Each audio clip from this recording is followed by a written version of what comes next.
All right, Shabbosai, good morning. Let us begin. So I just really want to spend a few moments this morning before we get to the daf, just to close out Os Pei in Tzidkas Hatzaddik. So really the profundity of this particular Os has been the way in which the Rebbe has really taught us how to deal and how to contend with a number of difficult and challenging midos. So specifically, again, we saw in the beginning of the sit how to deal with kas. We spoke about taiva, and now again at the end of the os we focus on page kuf tzadik dalid v'tikun lekavod. Amazing. What happens if a person struggles with kavod? With honor. Now, both say, now, interestingly enough, the way Reb Tzaddik understands, or the way Reb Tzaddik is framing this, if you take a look in the Be'urei Chasidus, he writes over here on the right-hand column, Kuf Tzadik Dalid, V'tikun l'mi shenichshal b'tavos hakavod.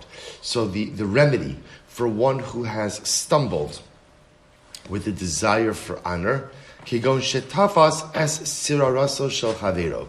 So it's interesting because the way Reb Tzaddik is framing this is a situation or is a case where one has stolen or one has taken the honor due to his friend. So it's interesting that the way that Reb Tzaddik frames it that way. Let's kind of zoom out a little bit and just focus on the idea that sometimes we desire kavod.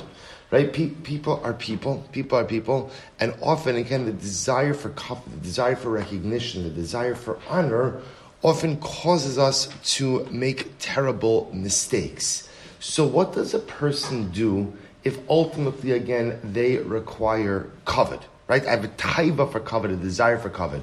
So the Rebbe says, what do? Shinui Hashem. Change your name. Okay, so the Rebbe says again in Berech Hasidus, Shinu Hashem, Sheyeshana es Shmo Kimo Sheivar. You should change your name, as we will discuss. He says V'zeh Hatam. Now, interesting enough, he says, "What change your name? What does that mean?" So look what the Rebbe writes. He says V'zeh Hatam Sheshinu Hashem Moya Lechola Lifal Ibura Avuro Refuah. So in other words, when we see about name changes, it's interestingly enough, the paradigmatic example of a name change is when a person is ill. Person is ill, we'll change a name, we'll add a name. Lefi she'im nigzar alav sheyamos bechalyo, kevan shenishtan shmo, ein hu osa adam shenigzar alav. We'll say, what's the idea of a name change when it comes to a person who's ill? Because we say as follows: if chas v'shalom there's a decree upon a particular person that he should die, chas v'shalom as a result of his illness, by changing the name, the person becomes someone different.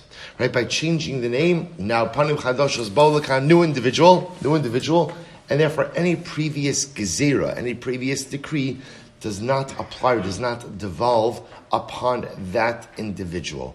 V'chein be'inyan hakavod. So Rabbi says, listen to this. So therefore, and by the way, the other time we find Shinu Hashem. So again, by a chole, if there is a decree against a certain person, hopefully by changing the name, we go ahead and change the decree as well. Or the previous decree no longer applies to this person. Where else do we find Shinu Hashem? Is the Rambam in Hilchos Tshuva. Right? The Rambam says in the second chapter of Hilchos Tshuva, that I think he quotes it over here also, in the... it's in footnote Shin Samich Vav. Re'ei Rambam Tshuva, bless you. Parak Beis Halacha Dalit, bless you. Second chapter, fourth Halacha. Nidarche Tshuva Lios Hashav Mishane Shmo. One of the things that a person does in the process of Tshuva is a person changes their name. Kilomar Ani Acher Ve'eni Osa Ish Sha'asa Osan HaMa'asim. When it comes to Tshuva, I change my name because what do I say? I'm a different person. I am not the same person who has committed these particular deeds. Interestingly enough, two examples of name changes. One in a case where a person is ill, and one in a case where a person is doing tshuva. In both cases, the theme is the same.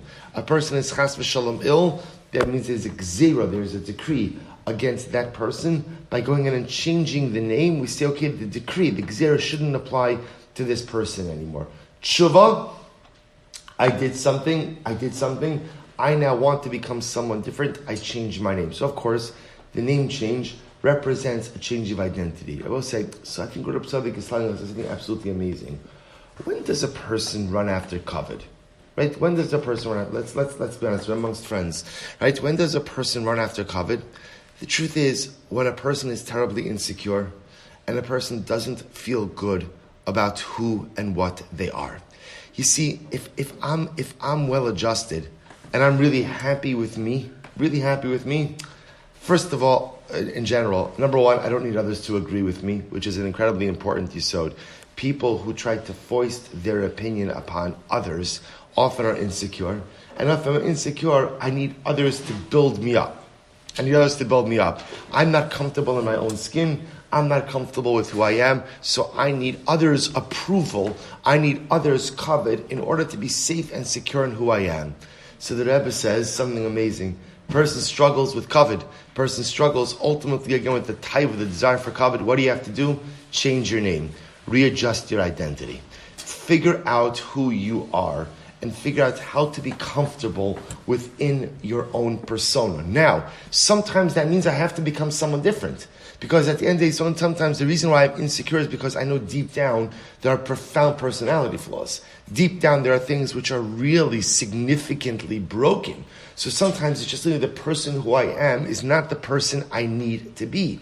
There are times when I need to affect some dramatic changes in my life in order to be a productive and in order to be a happy human being. But the Rebbe says the desire for kavod comes from insecurity. The desire for kavod comes from a knowledge that I am not content with who I am. So instead of spending my life running after the kavod, says the Rebbe, Shinoi Hashem. Make the adjustments, make the tweaks to your own identity. Figure out what is broken. Figure out what is in a state of disrepair. Change it, modify it, do whatever you need to do to ultimately find a sense of confidence, to find a sense of happiness, and to find a sense of fulfillment in who and what you are. All right, we'll stop over here for today. So we officially closed out Os Pei Aleph. Again, you look on your own Biur Chasidus. Hatzaddik does get in the topic of kavod. He does get into this idea of taking kavod from someone else, which again, you'll see, it's just another example of what we're learning. But I think what we're able to accomplish hopefully is just discussing kavod in the most global sense and Tzaddick's approach to dealing with it.